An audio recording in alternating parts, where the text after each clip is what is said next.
ಹರೇ ಕೃಷ್ಣ. ಉಡುಪಿಯ ಗೀತಾ ಮಂದಿರದ ಅತ್ಯದ್ಭುತ ಲೋಕದ ಅನಾವರಣ ಒಮ್ಮೆ ಒಳಹೊಕ್ಕು ಹೊರಬಂದಾಗ ನನಗೆ ಅನಿಸಿದ್ದು ಶೂನ್ಯ. ಪರಮಾತ್ಮ ಬಿಟ್ಟರೆ ಎಲ್ಲವೂ ಶೂನ್ಯ. ನಮ್ಮಲ್ಲಿರುವ ಅಹಂಕಾರ, ಅಂಧಕಾರ ಹೋಗಬೇಕು ಅಂದರೆ ಗೀತೆ ಓದಬೇಕಂತೆ, ಇಲ್ಲ ಬರಿಬೇಕಂತೆ, ಇಲ್ಲ ಅಟ್ಲೀಸ್ಟ್ ಒಮ್ಮೆ ಇಲ್ಲಿಗಾರು ಬಂದು ಹೋಗಿ. ಖಂಡಿತ ಬದಲಾವಣೆ. ಕೃಷ್ಣನಷ್ಟೇ ಸತ್ಯ. ಸ್ನೇಹಿತರೆ ನಮಸ್ಕಾರ, ನಾನು ಸಂಜನಾ. ಇದು ಸಂಜನಾ ಕ್ರಿಯೇಷನ್ಸ್.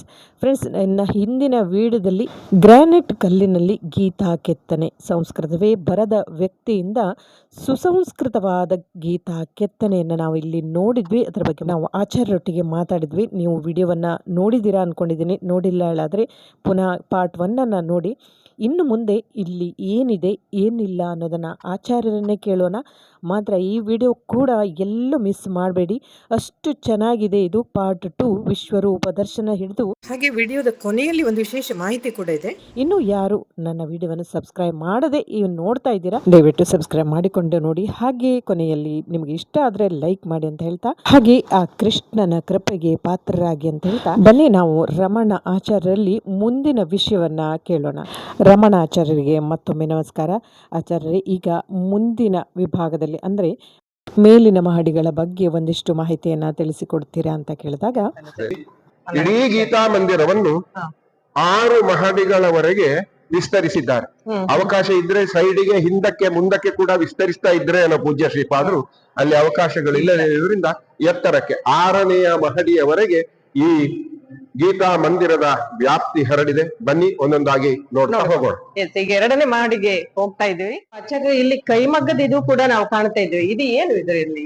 ಇಲ್ಲ, ಪೂಜ್ಯ ಶ್ರೀಪಾದರ ಪರಿಕಲ್ಪನೆಯಲ್ಲಿ ಗೀತಾ ಮಂದಿರ ಅನ್ನೋದು ಪಾರಂಪರಿಕವಾದ ವಸ್ತು, ಪಾರಂಪರಿಕವಾದ ಆಹಾರ, ಪಾರಂಪರಿಕವಾದಂತಹ ಆಚಾರ ವಿಚಾರಗಳ ಬಗ್ಗೆ ಭಕ್ತರಲ್ಲಿ ಪ್ರಜ್ಞೆಯನ್ನು ಹುಟ್ಟಿಸುವುದು ಮತ್ತು ಬೆಳೆಸುವುದಾಗಿದೆ. ಈ ಹಿನ್ನೆಲೆಯಲ್ಲಿ ಇಲ್ಲಿ 1ನೇ ಮಹಡಿಯಲ್ಲಿ ಗೀತಾ ಅಖಂಡ ಉದಯಾಸ್ತಮಾನ ಗೀತಾ ಪಾರಾಯಣದ ಪಕ್ಕದಲ್ಲಿ ಈ ಅಷ್ಟಪಟ್ಟಿಯಲ್ಲಿ ಇದನ್ನು ಸ್ಥಾಪಿಸಲಾಗಿದೆ. ಇದು ಕೈಮಗ್ಗದ ಸೀರೆ ಮಾಡುವಂತಹ ಯಂತ್ರ ಸಹಾಯವಿಲ್ಲದ ಕೇವಲ ತಂತ್ರಜ್ಞಾನವನ್ನು, ಅಂದ್ರೆ ಇದರಲ್ಲಿ ಸೀರೆ ಮಾಡ್ತಾರೆ. ಇದರಲ್ಲಿ ಮಾಡಿದಂತಹ ಸೀರೆಗಳು ಇಲ್ಲಿ ಲಭ್ಯ ಇದೆ ಕೂಡ. ಅತ್ಯಂತ ಅಪೂರ್ವವಾದಂತಹ 1ನೆಯ ಮಹಡಿ. ಈಗ ನಾವು ನೋಡ್ತಾ ಇದ್ದೀವಲ್ಲ, ಅಖಂಡ ಗೀತಾ ಪಾರಾಯಣದ ಪಕ್ಕದಲ್ಲಿ ಇರುವಂತ ಕೈಮಗ್ಗದ ಸೀರೆ, ಅವರೇ ನೇಯ್ದಿರುವಂತ ಸೀರೆಯನ್ನ ಇಲ್ಲಿ ಮಾರಾಟಕ್ಕೆ ಇಟ್ಟಿದ್ದಾರೆ. ಹಾಗೂ ಇಲ್ಲಿಯ ಗೋ ಉತ್ಪನ್ನಗಳು ಅದು ಕೂಡ ಲಭ್ಯ ಇದೆ. ನೋಡಿ, ನೇಯ್ದಿರುವಂತ ಸೀರೆ ತುಂಬಾ ಚೆನ್ನಾಗೇ ಇದೆ. ಬಹಳ ಒಂದು ದೇಶೀಯ ಒಂದು ಉತ್ಪನ್ನ ಅಂತ ಹೇಳ್ಬೋದು. ಇದನ್ನು ಕೂಡ ನಾವು ಬಳಸಬೇಕು. ನಾವು ಮೋದಿಜಿಯವರ ಕನಸಾಗಿತ್ತು ಸ್ವದೇಶಿ ವಸ್ತುಗಳನ್ನೇ ಬಳಸಿ ಅಂತ ಹೇಳೋದು. ಅವರ ಒಂದು ಅದ್ಭುತವಾದ ಕಲ್ಪನೆ. ಅದಕ್ಕೆ ನಾವು ಕೂಡ ಸಾಥ್ ನೀಡಬೇಕು ಅಂತ ಹೇಳ್ತೀವಿ. ನೋಡಿ, ಇಲ್ಲಿ ತುಂಬಾ ವೆರೈಟೀಸ್ ಇದೆ. ಶರ್ಟ್ಗಳಿದೆ, ಮತ್ತೆ ಟಾಪ್ಸ್, ಈ ತರ ಎಲ್ಲ ಸೀರೆ ಜೊತೆಗೆ ಬೇರೆ ಬೇರೆ ಐಟಮ್ಗಳು ಕೂಡ ಲಭ್ಯ ಇದೆ. ಬ್ಯಾಗ್, ಅದು ಇದು ಸುಮಾರು ಎಲ್ಲರೂ ಕೂಡ ಲಭ್ಯ ಇದೆ. ಇಲ್ಲಿ ಕೂಡ ಬಂದು ಅದನ್ನ ಪರ್ಚೇಸ್ ಮಾಡಬಹುದು. ಹಾಗೆ ಇಲ್ಲಿಯ ಒಂದು ನೆನಪಿಗೆ ಉಡುಪಿಗೆ ಬಂದಿದ್ವಿ, ರೋಡ್ ಸೈಡ್ ಅಲ್ಲಿ ಪರ್ಚೇಸ್ ಮಾಡೋ ಬದಲು ಈ ಒಂದು ಗೀತಾ ಮಂದಿರದಲ್ಲಿ ಪರ್ಚೇಸ್ ಮಾಡಿ ಅಂತ ನಾನು ಈ ಮೂಲಕ ಹೇಳ್ತೇನೆ. ನೋಡಿ, ಬ್ಯಾಗ್ಗಳು ಎಲ್ಲ ಇದೆ. ಈಗ ನಾವು ಮುಂದಕ್ಕೆ ಹೋಗೋಣ. 2ನೇ ಮಹಡಿಯಲ್ಲಿ ನಾವು ನೋಡಬಹುದಾದದ್ದು ವಾದಿರಾಜ ಸಂಶೋಧನಾ ಕೇಂದ್ರ, ಮಹಿಳಾ ಉದ್ಯಮಶೀಲತಾ ತರಬೇತಿ. ಅಲ್ಲಿ ಸದ್ಯಕ್ಕೆ ಹೊಲಿಗೆ ಕ್ಲಾಸ್ ನಡೀತಾ ಇದೆ. ಬನ್ನಿ ಸ್ನೇಹಿತರೆ, ಈಗ ನಾವು 2ನೇ ಮಹಡಿಗೆ ಹೋಗ್ತಾ ಇದ್ದೀವಿ. ಇಲ್ಲಿ ಆಚಾರ್ಯರು ಹೇಳಿರುವಂತೆ ಶ್ರೀ ವಾದಿರಾಜ ರಿಸರ್ಚ್ ಫೌಂಡೇಶನ್, ಅಂದ್ರೆ ವಾದಿರಾಜರ ಸಂಶೋಧನಾ ಕೇಂದ್ರ. ನಾವು ಆ ತಾಳೆಗರಿಯಿಂದ ನೋಡಿದ್ವಲ್ಲ, ಆ ತಾಳೆಗರಿ ಡಿಜಿಟಲೀಕರಣ ಮಾಡುವಂತ ಒಂದು ಇದು ಇಲ್ಲಿ ನಡೀತಾ ಇದೆ. ಹಾಗೆ ಇದೇ 2ನೇ ಮಹಡಿಯಲ್ಲಿ ಮಹಿಳಾ ಉದ್ಯಮಶೀಲ ತರಬೇತಿ. ನೋಡಿ, ಇವರು ಈ 2ನೇ ಮಹಡಿಯಲ್ಲಿ ಸ್ಟಿಚಿಂಗ್ ಬಗ್ಗೆ ಅಲ್ವಾ, ಹೊಲಿಗೆ ತರಬೇತಿ ಕೊಡ್ತೀರಾ ನೀವು? ಎಷ್ಟು ಜನ ಇದ್ದಾರೆ ಇಲ್ಲಿ?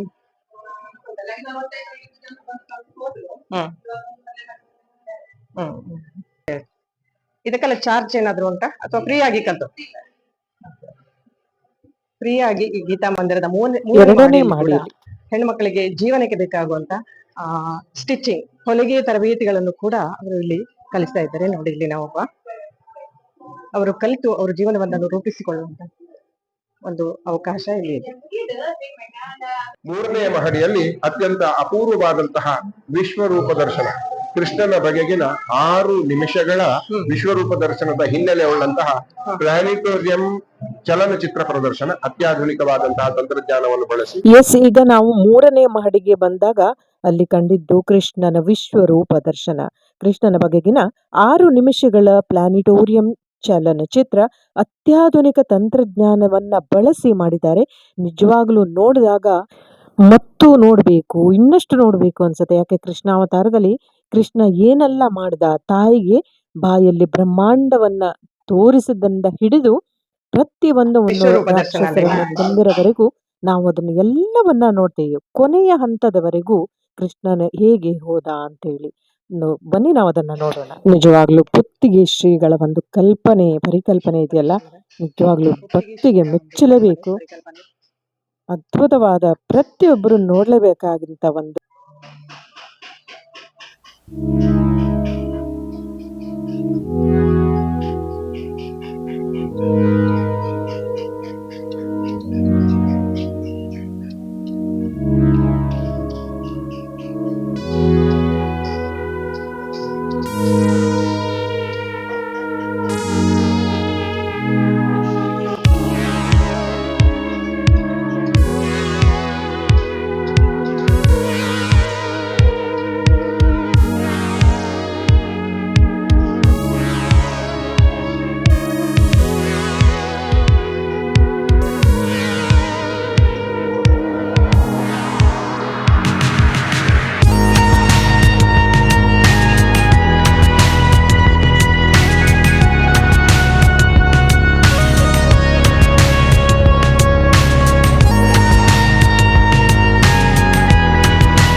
ಅತ್ಯದ್ಭುತ. ಈಗ 4ನೇ ಮಹಡಿಯಲ್ಲಿ ಉಚಿತ ಆಹಾರ ಪ್ರಸಾದ ರೂಪದಲ್ಲಿ ಗೀತಾ ಮಂದಿರದಲ್ಲಿ ಪೂಜ್ಯ ಶ್ರೀಪಾದರ ಅನುಜ್ಞೆಯ ಮೇರೆಗೆ ಕೊಡಲ್ಪಡುವಂತಹ ಆಹಾರ ಬೆಳಗ್ಗೆ 7 ಗಂಟೆಯಿಂದ ಸಂಜೆ 7 ಗಂಟೆಯವರೆಗೆ ಈ ವ್ಯವಸ್ಥೆ ಇರುತ್ತದೆ. 4ನೇ ಮಹಡಿಯಲ್ಲಿ. 5ನೇ ಮಹಡಿಯಲ್ಲಿ ಸೆಲ್ಫಿ ಪಾಯಿಂಟ್ ಇದೆ, ಆಮೇಲೆ ಪಾಕಶಾಲೆ ಇದೆ. 6ನೇ ಮಹಡಿಯಲ್ಲಿ ಅತ್ಯದ್ಭುತವಾದಂತಹ ಉಡುಪಿ ದರ್ಶನ. ಅಲ್ಲಿ 350 ಜನ ಸುಖಾಸೀನರಾಗಿ ಕುಳಿತುಕೊಳ್ಳಬಲ್ಲಂತಹ ಸಭಾಂಗಣ, ಹವಾನಿಯಂತ್ರಿತ, ಧ್ವನಿ ಬೆಳಕಿನ ವ್ಯವಸ್ಥೆ ಸಂಪೂರ್ಣವಾಗಿ ಇರುವಂತದ್ದು. ಉಪನ್ಯಾಸ, ತನಿ, ಭರತನಾಟ್ಯ, ಸಂಗೀತ ಕಚೇರಿ ಅಥವಾ ಇನ್ಯಾವುದೇ ಸಾಂಸ್ಕೃತಿಕ ಕಾರ್ಯಕ್ರಮಗಳು, ನಾಮಕರಣ, ವಿವಾಹ, ಉಪನಯನ ಇತ್ಯಾದಿ ಅಲ್ಲಿ ನಡೆಯುವುದಕ್ಕೆ ಅನುಕೂಲವಾಗುವಂತೆ ಸರ್ವ ವ್ಯವಸ್ಥೆಗಳನ್ನು ಶ್ರೀಪಾದರು ಕಲ್ಪಿಸಿದ್ದಾರೆ. ಈ ಸಭಾಂಗಣದ ಹೊರಭಾಗದಲ್ಲಿರುವಂತಹ ಅಂಗಣದಲ್ಲಿ ಒಂದು ಸುತ್ತು ಹೊಡೆದ್ರೆ ಈ ಕಡೆ ಚಂದ್ರಮೌಳೀಶ್ವರ ದೇವಸ್ಥಾನ, ಅನಂತೇಶ್ವರ ದೇವಸ್ಥಾನ, ರಥ ಬೀದಿ, ಅಷ್ಟಮಠಗಳು, ಈ ಭಾಗದಲ್ಲಿ ಮಲ್ಪೆ, ಇಲ್ಲಿಂದ ಮಣಿಪಾಲ, ಹೀಗೆ ಪೂರ್ತಿ ಉಡುಪಿ ದರ್ಶನ. ಶುಭ್ರ ಸ್ವಚ್ಛ ಗಾಳಿಯನ್ನು ಸ್ವೀಕರಿಸ್ತಾ, ಅಂದ್ರೆ ಒಂದು ಕ್ಷಣವೂ ನಿಲ್ಲದ ಹಿತವಾದ ಮಂದ ಗಾಳಿಯನ್ನು ಆಸ್ವಾದಿಸ್ತಾ ಈ ಪ್ರಕೃತಿ ರಮ್ಯ ದೃಶ್ಯಗಳನ್ನು ಸವಿಯಬಹುದಾಗಿ. ಸರಿ ಸ್ನೇಹಿತರೆ, ಈಗ 4, 5, 6ನೇ ಮಹಡಿಗಳನ್ನ ನೋಡ್ತಾ ಇದ್ದೀವಿ. ಇದು 4ನೇ ಮಹಡಿ. ಅವ್ರು ಹೇಳಿದ್ರು ಇಲ್ಲಿ ಉಚಿತ ಆಹಾರ ಅಂತೇಳಿ. 5ನೇ ಮಹಡಿಯಲ್ಲಿ ಸೆಲ್ಫಿ ಪಾಯಿಂಟ್, ಇಲ್ಲಿಂದಾನೆ ನೋಡ್ತಾ ಇದ್ದೀವಿ ನಾವು. ಹಾಗೆ ಪಾಕಶಾಲೆ ಅಂತ ಕೂಡ ಇದೆ.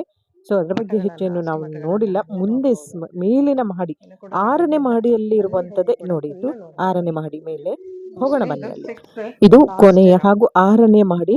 ಅದ್ಭುತವಾದ ಉಡುಪಿ ದರ್ಶನ ನೋಡ್ಬೋದು ಅಂದ್ರಲ್ಲ, ಅದು ಇಲ್ಲೇನೆ. ಹಾಗೆ ಇಲ್ಲಿ ಇರುವಂತದ್ದು ಮುಖ್ಯವಾಗಿ ಶ್ರೀ ಪುತ್ತಿಗೆ ನರಸಿಂಹ ಆಡಿಟೋರಿಯಂ ಸಭಾಭವನ ಅಂತ ಹೇಳಿ. ಇಲ್ಲಿ ಅವ್ರು ಹೇಳಿದ್ರಲ್ಲ, ಆಚಾರ್ಯರು ಹೇಳಿದ ಹಾಗೆ ಸಂಗೀತ ಕಚೇರಿ ಮಾಡ್ಬೋದು, ಅಥವಾ ಭರತನಾಟ್ಯ, ನಾಮಕರಣ, ಹಾಗೆ ಉಪನಯನ ಅಥವಾ ಚಿಕ್ಕ ಮದುವೆ ಹೀಗೆ ಕೂಡ ಮಾಡಬಹುದು. ಇಲ್ಲಿ ಹವಾನಿಯಂತ್ರಿತ ಒಂದು ಸಭಾಭವನ ಅಂತ ಹೇಳಿದ್ರು. ನಾವೀಗ ಸುತ್ತಮುತ್ತಲೂ ನೋಡ್ತಾ ಇದ್ದೇವೆ. ಹಾಗೆ ಅಲ್ಲಲ್ಲಿ ಕೆಲಸಗಳು ಕೂಡ ನಡೀತಾ ಇದೆ. ಹಾಗೆ 5ನೇ ಮತ್ತು 6ನೇ ಮಹಡಿಯಲ್ಲಿ ಕೂಡ ಹಲವಾರು ಕೆಲಸಗಳು ಇನ್ನು ಬಾಕಿ ಇದೆ, ಅವರು ಮಾಡ್ತಾ ಇದ್ದಾರೆ.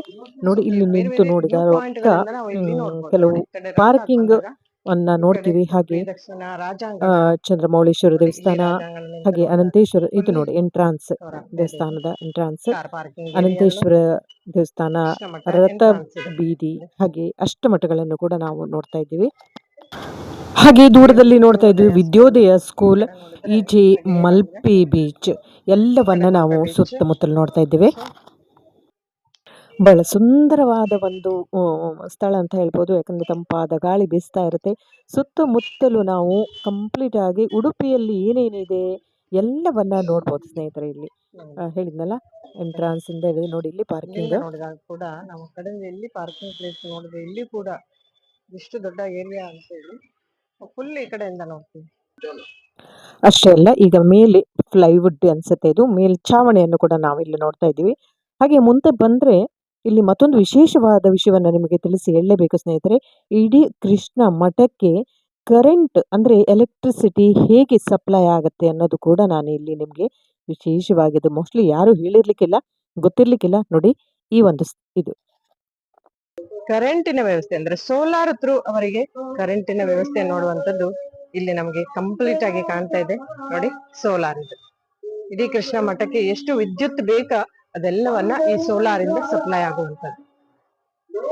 ಯಾವುದೇ ಕರೆಂಟ್ ಎಲೆಕ್ಟ್ರಿಸಿಟಿ ಇದು ಇಲ್ಲದೆ ಎಲ್ಲವೂ ಸೌರ ವಿದ್ಯುತ್ತಿಂದ ಸಪ್ಲೈ ಆಗುತ್ತೆ. ಇಲ್ಲಿಂದ ನೋಡಿದಾಗ ಕೃಷ್ಣ ಮಠದ ಗೋಪುರವನ್ನ ನಾವು ಇಲ್ಲಿಂದ ಕಾಣ್ತಾ ಇದ್ದೇವೆ.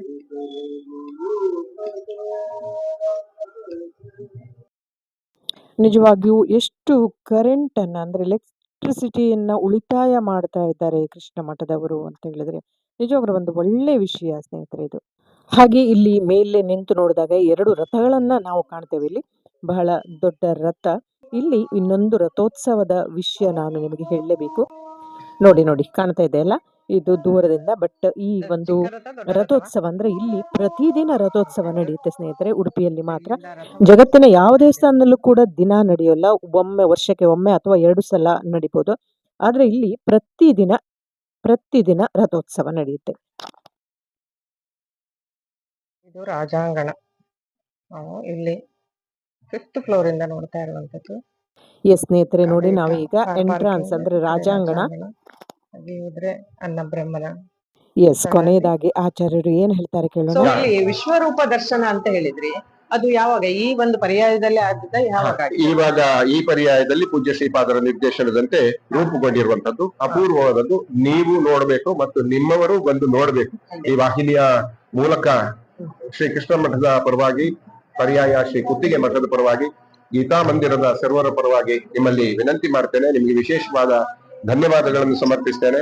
ಜೊತೆಗೆ ಇಂತಹ ಸತ್ಕಾರ್ಯಗಳಿಗೆ ನಿಮ್ಮ ಚಾನೆಲ್ ಸದಾ ತೆರೆದುಕೊಳ್ಳಿ ಮತ್ತು ಆಸಕ್ತರಿಗೆ ಇದರ ಮಾಹಿತಿಗಳನ್ನು ಕೊಡ್ಲಿ ಅಂತ ಅನ್ನುವ ಹಾರೈಕೆಯ ಜೊತೆಗೆ ಕೃಷ್ಣಾನುಗ್ರಹ, ಗುರುಪೀಠದ ಅನುಗ್ರಹ ನಿಮಗಿರ್ಲಿ. ನಿಮ್ಗೆ ಹೇಳಿದ ಹಾಗೆ ಈಗಾಗಲೇ ನೀವು ಭಗವದ್ಗೀತೆಯನ್ನು ಬರೆದಿದ್ದೀರಿ. ಕೋಟಿ ಗೀತಾ ಲೇಖನ ಯಜ್ಞದಲ್ಲಿ ನೀವು ಪಾಲ್ಗೊಳ್ಳಿ, ಗೀತಾ ಮಂದಿರಕ್ಕೆ ಬನ್ನಿ. ಪೂಜ್ಯ ಶ್ರೀಪಾದರ ಅತ್ಯದ್ಭುತವಾದಂತಹ ಅಭಿನವ ವಿವೇಕಾನಂದರಿಂದ ಕರೆಸಲ್ಪಡುವ ದೇಶ ವಿದೇಶಗಳಲ್ಲಿ ಕೃಷ್ಣ ವೃಂದಾವನವನ್ನು ನಿರ್ಮಿಸಿ ಭಾರತೀಯತೆಯನ್ನು ಉಳಿಸುವುದಕ್ಕೆ ನಿರಂತರ ಶ್ರಮಿಸುತ್ತಿರುವ ಅವರ ಶ್ರಮಕ್ಕೆ ನಿಮ್ಮ ಕಣ್ಣುಗಳ ಕಾಣಿಕೆಯನ್ನು, ನಿಮ್ಮ ದೃಷ್ಟಿಯ ನೋಟದ ಭಕ್ತಿಯನ್ನು ಸಮರ್ಪಿಸಿಕೊಳ್ಳಿ. ಕೃತಾರ್ಥರಾಗಿ ಸದಾ ನಿಮಗಾಗಿ ತೆರೆದಿದೆ ಗೀತಾ ಮಂದಿರ ಉಡುಪಿಯಲ್ಲಿ, ಶ್ರೀಕೃಷ್ಣ ಮಠಕ್ಕೆ ಅನತಿ ದೂರದಲ್ಲಿ. ಈ ಅವಕಾಶಕ್ಕಾಗಿ ಗೀತಾ ಮಂದಿರದ ಪರವಾಗಿ ನಿಮಗೆ ಮತ್ತು ಎಲ್ಲ ವೀಕ್ಷಕರಿಗೂ 2 ಕೈಗಳನ್ನು ಮುಗಿದು ವಂದಿಸ್ತೇನೆ, ಸ್ವಾಗತಿಸ್ತೇನೆ. ಬನ್ನಿ ಗೀತಾ ಮಂದಿರಕ್ಕೆ. ಖಂಡಿತ ನಿಮ್ಮೆಲ್ಲ ವಿಷಯಗಳು ನನ್ನ ಚಾನಲ್ ಮುಖಾಂತರ ಸಾವಿರಾರು ಜನಕ್ಕೆ ತಲುಪಿಸುತ್ತೆ. ಯಾಕಂದ್ರೆ ಭಗವದ್ಗೀತೆ ಅನ್ನೋದು ಕೇವಲ ಒಂದು ಧರ್ಮಕ್ಕೆ ಅಷ್ಟೇ ಸೀಮಿತ ಆಗಿಲ್ಲ, ಅದರಲ್ಲಿ ಇರೋ ವಿಚಾರಗಳು ಹಲವಾರು ಇದೆ, ಎಲ್ಲರಿಗೂ ಸೀಮಿತ. ಕೋಟಿ ಗೀತೆಗಾಗಿ ಮುದ್ರಿಸಿದ ಪುಸ್ತಕದಲ್ಲಿ ಗುರುಗಳೇ ಅಪ್ಪಣೆ ಕೊಡಿಸಿದ್ದಾರೆ, ಜಾತಿ, ಮತ, ಧರ್ಮ, ಲಿಂಗ, ವಯಸ್ಸು ಭೇದ ಇಲ್ಲದೆ ಬರಿಬಹುದು. ಬರಿತಾ ಇದ್ದಾರೆ ಕೂಡ, ಎಲ್ಲರೂ ಬರಿತಾ ಇದ್ದಾರೆ ಕೂಡ. ಆ ನಿಟ್ಟಿನಲ್ಲಿ ನಮ್ಮ ಶ್ರೀ ಸುಗುಣೇಂದ್ರ ಶ್ರೀಪಾದರು ಅತ್ಯದ್ಭುತವಾದ ಕೆಲಸವನ್ನ ಮಾಡ್ತಾ ಇದ್ದಾರೆ. ಅವರಿಗೆ ನಮೋ ನಮ. ಹಾಗೆ ಆಚಾರ್ಯರೇ, ಈ ಗೀತಾ ಮಂದಿರದ ಬಗ್ಗೆ ವಿಶೇಷ ವಿಭಿನ್ನ ಎಲ್ಲ ವಿಷಯಗಳನ್ನ ನಮ್ಮ ವೀಕ್ಷಕರಿಗೂ ನನಗೂ ತಿಳಿಸಿಕೊಟ್ರಿ. ನಿಮಗೆ ತುಂಬ ಹೃದಯದ ಧನ್ಯವಾದಗಳು. ಧನ್ಯವಾದ. ಎಸ್ ಸ್ನೇಹಿತರೆ, ಈಗ ನಾವು 6ನೇ ಮಹಡಿಯಿಂದ ಪುನಃ ಕೆಳಗೆ ಬರ್ತಾ ಇದ್ದೇವೆ. ಮೊದಲ ಮಹಡಿಗೆ ಅಲ್ಲಿ ಬರುವಾಗ ನಮಗೆ ಕಂಡಿದ್ದು ಮೋದಿಜಿ ಮತ್ತು ಸುಗುಣೇಂದ್ರ ತೀರ್ಥರ ಫೋಟೋಗಳು. ಇಲ್ಲಿ ಯಾಕೆ ಪುನಃ ಬಂದೆ ಅಂತ ಹೇಳಿದ್ರೆ ಕೆಲವು ವಿಷಯಗಳನ್ನ ನಿಮಗೆ ಹೇಳಲೇಬೇಕು. ಇದೇ ಲಾಸ್ಟ್ ವಿಡಿಯೋದಲ್ಲಿ ಭಗವದ್ಗೀತೆಯ ಒಂದು ಮಾಹಿತಿ ತಪ್ಪಾಗಿತ್ತು, ಅದ್ರ ಬಗ್ಗೆ ರಿಪೀಟ್ ಹೇಳಲಿಕ್ಕೆ ಬಂದೆ. ನಾನು ಇಲ್ಲಿ ಪುನಃ ಕ್ಷೀರ ಸಾಗರದಲ್ಲಿ ಮಲಗಿರುವಂತ ಶೇಷಶಯನ ಆ ಒಂದು ಮೂರ್ತಿಯನ್ನ ಪುನಃ ನೋಡ್ಲಿಕ್ಕೆ ಬಂದೆ. ಹಾಗೆ ಅದರ ಬಗ್ಗೆ ಇನ್ನೊಂದಿಷ್ಟು ವಿಶೇಷವಾದ ಮಾಹಿತಿಯನ್ನ ನಿಮ್ಗೆ ಕೊಡ್ತಾ ಇದ್ದೀನಿ, ಬನ್ನಿ ಏನಂತ ಹೇಳ್ತೀನಿ. ಈಗ ನಾವು ನೋಡ್ತಾ ಇರೋದು ಕ್ಷೀರ ಸಾಗರದಲ್ಲಿ ಮಲಗಿರುವಂತ ವಿಷ್ಣು ಶೇಷ ಶಯನನಾಗಿ ಸುಮಾರು 15 ಅಡಿ ಉದ್ದ 6 ಅಡಿ ಎತ್ತರದಲ್ಲಿರುವಂತ ಶೇಷ ಶಯನ ನಾವು ನೋಡ್ತಾ ಇದ್ದೇವೆ. ಬಂಗಾರದ ಬಣ್ಣದಿಂದ ಹೊಳೆಯುತ್ತಿರುವ ವಿಷ್ಣು ಶೇಷನಾಗಿ ಮಲಗಿರುವಂತದ್ದು. ಒಂದು ಕೈ ಹೊರಗೆ, ತಲೆಯ ಮೇಲ್ಭಾಗದಲ್ಲಿ ಕೂಡ ಆದಿಶೇಷನ ಮುಖ. ಸೊ ಒಂದು ಕೈಯಲ್ಲಿ ಕಮಲ, ನಾಭಿಯಲ್ಲಿ ಬ್ರಹ್ಮ, ಮಲಗಿರುವಂತ ಸ್ಥಳ ಶೇಷ, ಈ ಕೈಯಲ್ಲಿ ಕೂಡ ಕಮಲ, ಒಂದು ಕೈಯಲ್ಲಿ ಶಂಖ, ಮತ್ತೊಂದು ಕೈಯಲ್ಲಿ ಚಕ್ರವನ್ನು ಹಿಡಿದಂತ ಶ್ರೀಮನ್ ನಾರಾಯಣನನ್ನ ನಾವು ಇಲ್ಲಿ ನೋಡ್ತಾ ಇದ್ದೇವೆ. ಅತ್ಯಂತ ಅದ್ಭುತವಾದ ಒಂದು ಸ್ಥಳ. ಬಹುಶಃ ಈ ಒಂದು ವಿಶ್ವದಲ್ಲೇ ಕೂಡ ಇದು ಎಲ್ಲೂ ಇರ್ಲಿಕ್ಕಿಲ್ಲ ಅಂತ ನನ್ನ ಭಾವನೆ. ಹಾಗೆ ಆಚಾರ್ಯರು ಕೂಡ ಹೇಳಿದ್ರು, ಈ ಒಂದು ಅದ್ಭುತವಾದ ಒಂದು ನಾರಾಯಣನ ಮಲಗಿರುವಂತ ಸ್ಥಳ ಎಲ್ಲೂ ಕೂಡ ನಮಗೆ ಕಾಣ್ಲಿಕ್ಕಿಲ್ಲ. ಸ್ನೇಹಿತರೆ, ನೋಡಿದ್ರಲ್ಲ, ಈ ಒಂದು ವಿಶ್ವರೂಪ ದರ್ಶನದಿಂದ ಹಿಡಿದು ಶ್ರೀಮನ್ ನಾರಾಯಣನ ಕ್ಷೇತ್ರದವರೆಗೂ ನಾವು ನೋಡ್ಕೊಂಡ್ ಬಂದ್ವಿ. ಹಾಗೆ ಮತ್ತೊಮ್ಮೆ ಸುತ್ತಲೂ ಒಮ್ಮೆ ಹೋಗಿ ಬರೋಣ ಬನ್ನಿ.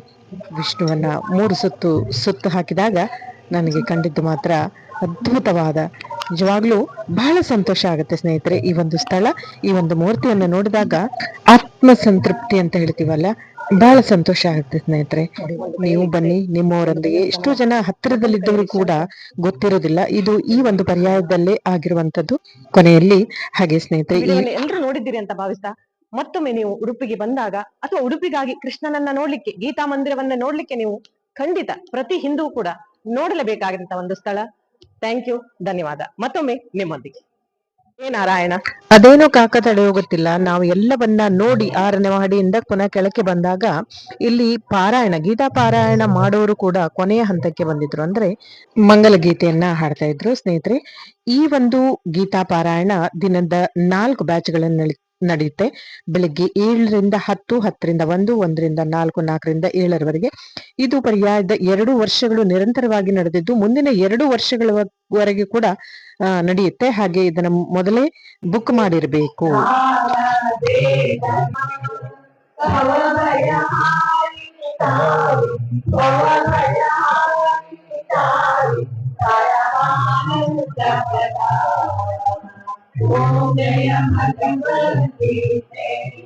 ಎಸ್ ಸ್ನೇಹಿತರೆ, ಈಗ ನಾವು ಕೊನೆಯ ಹಂತಕ್ಕೆ ಬರೋಣ. ಅಂದ್ರೆ ನಾವೀಗ ನೆಲ ಮಹಡಿ ಅಂದ್ರೆ ಬೇಸ್ ಪಾಯಿಂಟ್ಗೆ ಪುನಃ ಬಂದ್ವಿ. ಇಲ್ಲೇ ಭಗವದ್ಗೀತೆಯ ನಾವು ಬರೆದಿರೋ ಭಗವದ್ಗೀತೆಯನ್ನ ಕೊಡುವಂಥದ್ದು. ಈಗ ಸುಮಾರು 1 ಗಂಟೆ ಸಮಯ, 12:30 1 ಗಂಟೆ. ಸೊ ಇಲ್ಲಿ ಯಾವುದೇ ಎಷ್ಟೊಂದು ಜನ ಇರ್ಲಿಲ್ಲ. ಬಟ್ ಇಲ್ಲಿ ನೋಡಿ, ನಾನು ಇಲ್ಲಿ ಮೊದಲು ಹೇಳ್ತೇನೆ, ನಾವು ಬರೆದಿರೋ ಭಗವದ್ಗೀತೆಯನ್ನ ಇವರಲ್ಲಿ ಕೊಡ್ಬೇಕು. ಇವರು ಇದನ್ನ ಒಂದು ಫಾರ್ಮ್ ಕೊಡ್ತಾರೆ. ಸೊ ಅದನ್ನ ಫಿಲ್ ಮಾಡಿ ನಾವು ಪುನಃ ಅವರಿಗೆ ಕೊಡ್ಬೇಕಾಗತ್ತೆ. ಅದರ ನಂತರದಲ್ಲಿ ಅವರು ಅದನ್ನ ನಮ್ಮಿಂದ ಬರೆದಿರುವಂತಹ ಭಗವದ್ಗೀತೆಯನ್ನ ತಗೊಂಡು ಪುನಃ ಈ ಒಂದು ಫಾರ್ಮ್ ಫಿಲ್ ಮಾಡಿ ಅವರಿಗೆ ಕೊಟ್ಟು ಒಂದು ನಮಗೆ ಸರ್ಟಿಫಿಕೇಟ್ ಅನ್ನ ಲ್ಯಾಮಿನೇಷನ್ ಮಾಡಿ ನಮಗೆ ಕೊಡ್ತಾರೆ ಅದನ್ನ. ಸೊ ಪುನಃ ನಾವು ಬುಕ್ಸ್ ಅನ್ನು ಕೂಡ ನಮಗೆ ಕೊಡ್ತಾರೆ, ಹಾಗೆ ಸರ್ಟಿಫಿಕೇಟ್ ಅನ್ನು ಕೊಡ್ತಾರೆ. ಅದನ್ನ ತಂದು ನಾವು ಈ ದೇವರ ಪೀಠದಲ್ಲಿ ಹತ್ರಲ್ಲೇ ಇಡ್ಬೇಕು. ನೋಡಿ, ಇವರು ನನಗೆ ಕೊಡ್ತಾ ಇದ್ದಾರೆ. ಸೊ ಇದನ್ನ ನಾವು ಊಟಕ್ಕೆ ಹೋಗುವ ಮೊದಲು ನಾನಲ್ಲಿ ದೇವರ ಮುಂದೆ ಇಟ್ಟು, ಇದರ ನಂತರದಲ್ಲಿ ನಾವು ಊಟ ಮಾಡಿ ಬಂದ್ವಿ. ಕೋಟಿ ಗೀತಾ ಲೇಖನ ಯಜ್ಞವನ್ನ ದೇವಸ್ಥಾನದ ಒಳಗೆ ನೋಡ್ತಾ ಇದ್ದೇವೆ ನಾವೀಗ. ಊಟ ಮಾಡಿ ಬಂದು ಇಲ್ಲಿ ನಾವು ಮಠದ ಗುರುಗಳು ಪೂಜೆ ಮಾಡ್ತಾರೆ ಈಗ.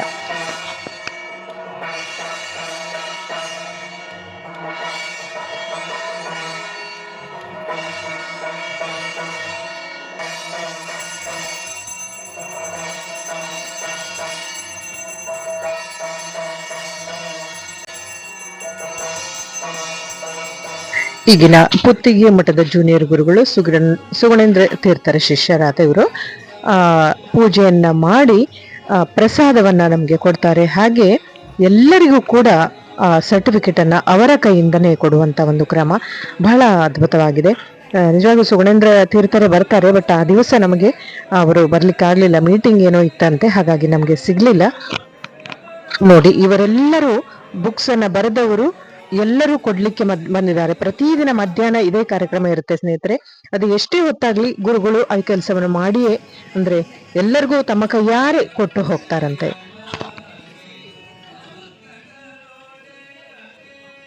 ಹಾಗೆ ಇಲ್ಲೊಬ್ರು ವಯಸ್ಸಾದವರು ತುಂಬಾ ಚೆಂದಾಗಿ ಹಾಡ್ತಾ ಇದ್ರು, ಇನ್ನು ಉದಯ ಭಾರತಿ ದಾಸನ ಮೇಲೆ.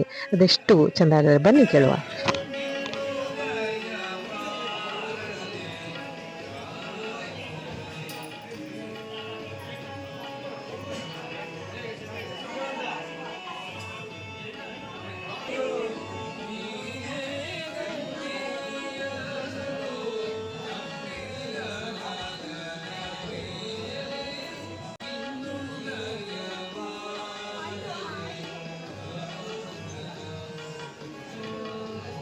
ನಾನು ಕೂಡ ಗುರುಗಳಿಂದ ಸರ್ಟಿಫಿಕೇಟ್ ಮತ್ತೆ ಬುಕ್ಸ್ ಅನ್ನ ಆಶೀರ್ವಾದ ರೂಪದಲ್ಲಿ ಮಂತ್ರಾಕ್ಷತೆಯನ್ನ ಸ್ವೀಕರಿಸಿ ಅಲ್ಲಿಂದ ಹೊರಟೆ. ಅತ್ಯಂತ ಪರಮ ಪವಿತ್ರವಾದ ಭಗವದ್ಗೀತೆಯನ್ನ ಬರೀಲಿಕ್ಕೆ ನೋಡ್ಲಿಕ್ಕೂ ಕೂಡ ಅವಕಾಶ ಇದೆ. ನೀವು ಬನ್ನಿ ಸ್ನೇಹಿತರೆ, ಈ ಅವಕಾಶವನ್ನ ಮಿಸ್ ಮಾಡ್ಕೋಬೇಡಿ. ನೋಡಿ, ಇಷ್ಟೊಂದು ಜನರು ಭಗವದ್ಗೀತೆಯನ್ನ ಬರೆದು ಒಬ್ಬೊಬ್ರು ಎಷ್ಟು 5-6 ಬುಕ್ಸ್ ಅನ್ನ ಬರೆದಿದ್ದಾರೆ. ಹಾಗೆ ನಮ್ಮ ಮಂಗಳೂರಿನ ಪರಿಚಯದವರು ಸಿಕ್ಕಿದ್ರು. ನೀವು ಎಷ್ಟು ಬರೆದಿದ್ದೀರಾ ಅಂತ ಕೇಳಿದೆ, ಕೇಳು ಬನ್ನಿ. ಗೀತೆ ಬರ್ದಿದ್ದೀರಾ? ಎಷ್ಟು ಬುಕ್ ಬರ್ದಿದ್ದೀರಾ? 4 ಬುಕ್ ಬರ್ದಿದ್ದೀರಾ? ಎಸ್ ಸ್ನೇಹಿತರೆ, ಎಲ್ಲಾ ಲ್ಯಾಂಗ್ವೇಜ್ ಅಲ್ಲಿ ಇರುವಂತ ಈ ಗೀತೆಯನ್ನ ನಾವು ಬರೆದು ನಮ್ಮ ಜೀವನವನ್ನ ಪಾವನ ಮಾಡಿಕೊಳ್ಳೋಣ ಸ್ನೇಹಿತರೆ. ಕೊನೆಯದಾಗಿ ಈ ಪರ್ಯಾಯ ಪೀಠದ ಶ್ರೀ ಶ್ರೀ ಶ್ರೀ ಸುಗುಣೇಂದ್ರ ತೀರ್ಥರ ಬಗ್ಗೆ ಒಂದೆರಡು ಮಾತು. ವಿಶ್ವರೂಪ ದರ್ಶನದಿಂದ ಹಿಡಿದು ಅಭಿನವ ವಿವೇಕಾನಂದ ದೇಶ ವಿದೇಶಗಳಲ್ಲಿ ಕೃಷ್ಣನ ವೃಂದಾವನ ಮಠ ದೇವಸ್ಥಾನವನ್ನ ನಿರ್ಮಿಸಿ ಭಾರತೀಯತೆಯನ್ನ ಉಳಿಸಿ ಜೊತೆಗೆ ನಮ್ಮ ಸನಾತನ ಸಂಸ್ಕೃತಿಯನ್ನ ವಿಶ್ವದೆಲ್ಲೆಡೆ ಪಸರಿಸಲು ನಿತ್ಯ ನಿರಂತರ ಶ್ರಮಿಸುತ್ತಿರುವ ಶ್ರೀ ಶ್ರೀ ಸುಗುಣೇಂದ್ರ ತೀರ್ಥ ಪಾದ ಕಮಲಗಳಿಗೆ ಈ ವಿಡಿಯೋಗಳನ್ನ ಸಮರ್ಪಿಸುತ್ತಾ